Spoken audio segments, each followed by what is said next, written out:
রচনা দ্রব্যমূল্য বৃদ্ধি ও এর প্রতিকার। এখানে ভূমিকা, প্রথমে ভূমিকা, তারপরে দ্রব্যমূল্যের ঊর্ধ্বগতির কারণ, দ্রব্যমূল্যের ঊর্ধ্বগতির কারণ, তারপরে যে বৃদ্ধি ও জনজীবন, এগুলো পয়েন্ট। তো শুরু করা যাক। ভূমিকা থেকে আছে তৃতীয় বিশ্বের উন্নয়নশীল দেশগুলোর মধ্যে বাংলাদেশ অন্যতম। এদেশের শতকরা 50% বেশি লোকের জীবনযাত্রার মান নিম্নমানের, কারণ তাদের আয় কম। এছাড়াও এদেশ সন্ত্রাস, চাঁদাবাজি, রাজনৈতিক অস্থিতিশীলতা, জনসংখ্যার ক্রমবৃদ্ধি ইত্যাদি সমস্যায় জর্জরিত। এমতাবস্থায় এদেশের নিত্য প্রয়োজনীয় দ্রব্যমূল্যের ঊর্ধ্বগতির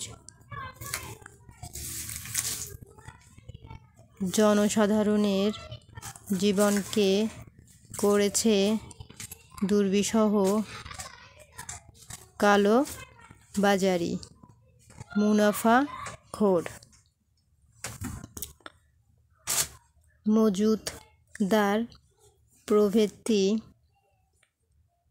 অসামাজিক কার্যকলাপ সামাজিক পরিস্থিতিকে করে তুলেছে বিপর্যস্ত। এহেন পরিস্থিতি দেশের সামগ্রিক পরিস্থিতির ওপর প্রভাব ফেলেছে চরমভাবে। আর তারই পরিণতিতে দ্রব্যমূল্য লাগামহীন অশ্বের মতো ছুটে চলেছে ঊর্ধ্বগতিতে। দ্বিতীয় নম্বর পয়েন্ট, দ্রব্যমূল্যের ঊর্ধ্বগতির কারণ। জনসংখ্যা বৃদ্ধি। সমগ্র বিশ্বই আজ জনসংখ্যা বৃদ্ধির চাপে ভারাক্রান্ত। তৃতীয় বিশ্বের দেশগুলোতে এ সমস্যা আরও প্রকট। বাংলাদেশ তৃতীয় বিশ্বের একটি দরিদ্রতম দেশ। মাত্র 56,000 বর্গমাইল আয়তন বিশিষ্ট এদেশে 16 কোটি লোক বাস করে। আয়তনের তুলনায় এ সংখ্যা খুবই মারাত্মক। কৃষিপ্রধান দেশ হিসেবে যে উৎপাদন হয়ে থাকে তা দিয়ে এ বিপুল সংখ্যক জনগোষ্ঠীর চাহিদা পূরণ করা সম্ভব হয়ে ওঠে না। তাই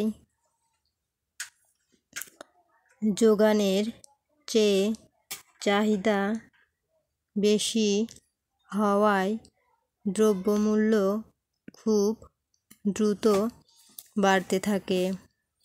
অনেক সময় দেখা যায় ভবিষ্যতের ভাবনা ভেবে অনেকেই প্রয়োজনের অতিরিক্ত দ্রব্যসামগ্রী ক্রয় করে থাকে, যা দ্রব্যমূল্য বৃদ্ধিতে সহায়ক।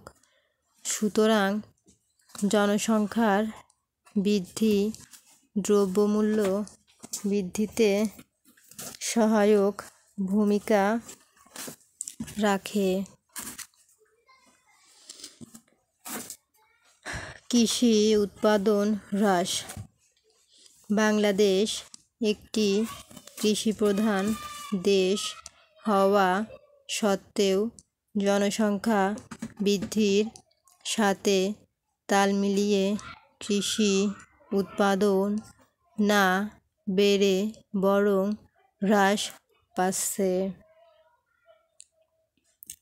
কৃষি উৎপাদন হ্রাস পাওয়ার অন্যতম কারণ হল কৃষক সময় মতো সার, বীজ, কীটনাশকের মতো প্রয়োজনীয় দ্রব্য সামগ্রী পায় না। এছাড়া অনাবৃষ্টি, অতিবৃষ্টি এবং বিভিন্ন প্রাকৃতিক দুর্যোগ কৃষিক্ষেত্রে উৎপাদন হ্রাস করে থাকে, আর এ হ্রাসের ফলে দ্রব্যমূল্য বৃদ্ধি ঘটতে বাধ্য। কৃষকরা অনেক সময় মৌসুমের পূর্বে স্থানীয় সুদখোর মহাজন, টাউট, বাটপারের কাছ থেকে ঋণ নিতে বাধ্য হয় এবং তা পরিশোধ করার সময় তার জমির ফসল উক্ত মহাজনের হাতে তুলে দিতে বাধ্য হয়। এভাবে উৎপাদিত কৃষি ফসল মজুতদারের হাতে কুক্ষিগত হয়, যার ফলে দ্রব্যমূল্যের বৃদ্ধি ঘটে। রাজনৈতিক অস্থিরতা। দেশের রাজনৈতিক পরিস্থিতি অস্থিতিশীল হলে, অর্থাৎ রাজনৈতিক আন্দোলন, ধর্মঘট, হরতাল, মারামারি, রাহাজানি ইত্যাদি কারণে এক স্থান হতে অন্য স্থানে পণ্য সামগ্রী পরিবহনে বিঘ্ন সৃষ্টি হয়, ফলে উৎপাদিত পণ্য সামগ্রী নষ্ট হয়ে যায়, যা পরবর্তীতে দ্রব্যের সংকট সৃষ্টি করে এবং দ্রব্যমূল্য বৃদ্ধি পায়। বিশেষ করে শহরাঞ্চলে নিত্যপ্রয়োজনীয় দ্রব্য সামগ্রী যেমন চাল, ডাল, শাকসবজি, মাছ, মাংস ইত্যাদির দাম বেড়ে যায়, আর একবার যার দাম বাড়ে তা আর কোনো দিনই কমে না। অন্যদিকে শহরাঞ্চল থেকে যে সমস্ত দ্রব্য গ্রামাঞ্চলে যাওয়ার কথা তাও পরিবহনের অভাবজনিত কারণে যেতে পারে না, ফলে সেগুলোর দামও বৃদ্ধি পেয়ে থাকে।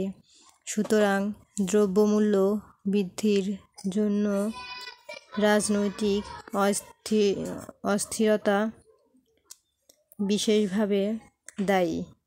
সামাজিক ব্যবস্থা। মানুষ যেহেতু সামাজিক জীব, সেহেতু সমাজে সকলের সাথে তাল মিলিয়েই চলতে হয়। মানুষের এ তাল মিলিয়ে চলার প্রবণতা থেকেই জন্ম নেয় প্রতিযোগিতা। প্রতিবেশীর ঘরে যে জিনিস আছে তার সাথে টেক্কা দিয়ে তার চেয়ে বেশি দামে জিনিসপত্র ক্রয় করে। বাহাদুরি করার মানসিকতা আমাদের সমাজে বিরল নয়। এজন্য অনেক অপ্রয়োজনীয় জিনিস ক্রয় করতেও দ্বিধাগ্রস্ত হন না অনেকে। এরকম প্রতিযোগিতার ফলে জিনিসের দাম বৃদ্ধি পেয়ে থাকে। প্রশাসনিক দুর্নীতি। আমাদের বাংলাদেশে বর্তমানে প্রশাসনিক দুর্নীতি বিরল ঘটনা নয়। অবৈধ ও দুর্নীতিপরায়ণ ব্যবসায়ীরা প্রশাসনের নাকের ডগায় ওপর দিয়েই অবৈধভাবে জিনিসপত্রের দাম বৃদ্ধি করে থাকে, কিন্তু প্রশাসন তা দেখেও না দেখার ভান করে থাকে। এছাড়া ঘুষ খেয়ে এ সকল অবৈধ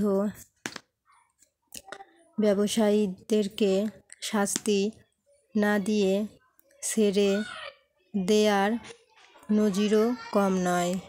দুর্নীতি সমাজের রন্ধ্রে রন্ধ্রে অনুপ্রবেশ করেছে। তাই দুর্নীতিবাজদের খপ্পরে পড়ে সমাজ আজ দিশেহারা। দুর্নীতি যেখানে নীতি সেখানে সাধারণ জীবনে সুখের চিন্তা আকাশ কুসুম কল্পনা মাত্র। কাজেই যারা দুর্নীতি করে দু পয়সা বাড়তি রোজগার করে থাকে তারাই বাজারে গিয়ে বেশি দামে দ্রব্য সামগ্রী ক্রয় করে থাকে, যার ফলে দ্রব্যমূল্য বৃদ্ধি পায়। প্রতিকার: ১. জনসংখ্যা বিস্ফোরণ রোধ করে চাহিদার পরিমাণ কমাতে হবে এবং যোগান বৃদ্ধি করতে হবে। ২. রাজনৈতিক পরিস্থিতি যাতে স্থিতিশীল থাকে সেদিকে খেয়াল রাখতে হবে। ৩. আমাদের দেশে শিল্পের ক্ষেত্রে আশানুরূপ অগ্রগতি সাধিত হয়নি, তাই শিল্পোৎপাদনে দেখা দিয়েছে স্থবিরতা। দ্রব্যমূল্য স্থিতিশীল রাখতে হলে তাই শিল্পকারখানা স্থাপন করতে হবে। ৪. কালোবাজারি ও মজুতদারগণ অধিক লাভের আশায় স্থানীয় দ্রব্যমূল্য কুক্ষিগত করে রাখে এবং কৃত্রিম সংকট সৃষ্টির মাধ্যমে দ্রব্যমূল্য বৃদ্ধি করে থাকে। এ কারণে দেশের পণ্যসামগ্রী ঘাটতি দেখা দেয় এবং দ্রব্যমূল্য বৃদ্ধি পায়। তাই কালোবাজারি ও চোরাকারবারি রোধ করতে হবে। ৫. সমস্ত কলকারখানার মালিক বা ব্যবসায়ীগণ দ্রব্যমূল্য বৃদ্ধি করে চাঁদার টাকা পুষিয়ে নিয়ে থাকে, তাই চাঁদাবাজি ও মস্তানি রোধ করতে হবে। ৬.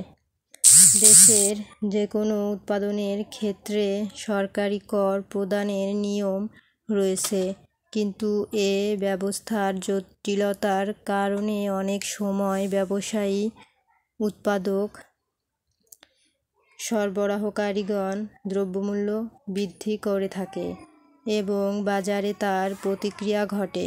তাই কর ব্যবস্থায় বিদ্যমান জটিলতা নিরসন করতে হবে। 7. কৃষিক্ষেত্রে উৎপাদন বৃদ্ধি করার লক্ষ্যে কৃষকদের মধ্যে সহজ শর্তে ঋণদান, ভালো বীজ সরবরাহ ও প্রয়োজনীয় সার ও কীটনাশকের সহজ প্রাপ্তি নিশ্চিতকরণ করতে হবে। 8. কলকারখানা প্রতিষ্ঠা করে তার উৎপাদন বৃদ্ধি করতে হবে। বন্ধ কলকারখানা চালু করে তার উৎপাদন বৃদ্ধি করতে হবে। 8. সমাজ থেকে কালোবাজারি, সুদখোর মজুতদারদের সামাজিকভাবে তাদের বয়কট করা যেতে পারে। 10. ঘুষ,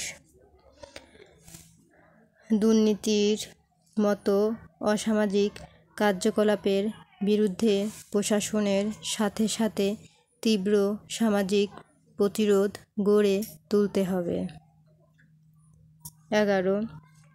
প্রতিটি দোকানে, ব্যবসায় প্রতিষ্ঠানে দ্রব্যমূল্যের তালিকা সরকারিভাবে প্রদান ও তা সংরক্ষণ এবং তদনুসারে বেচাকেনা করা বাধ্যতামূলক করতে হবে। উপসংহার: যে সমস্ত কারণের জন্য দ্রব্যমূল্য বৃদ্ধি ঘটে, সে সমস্ত কারণ প্রতিরোধ করতে পারলেই বাজারে দ্রব্যমূল্য স্থিতিশীল রাখা সম্ভব। সুতরাং আমাদের উচিত উক্ত কারণসমূহের উৎস খুঁজে বের করা এবং তার প্রতিকার করা, তবে দ্রব্যমূল্য থাকবে স্থিতিশীল আর মানুষ তার কাঙ্ক্ষিত দ্রব্যটি পাবে তার ক্রয় ক্ষমতার মতো। Subscribe my channel. আজকের মতো এই পর্যন্তই।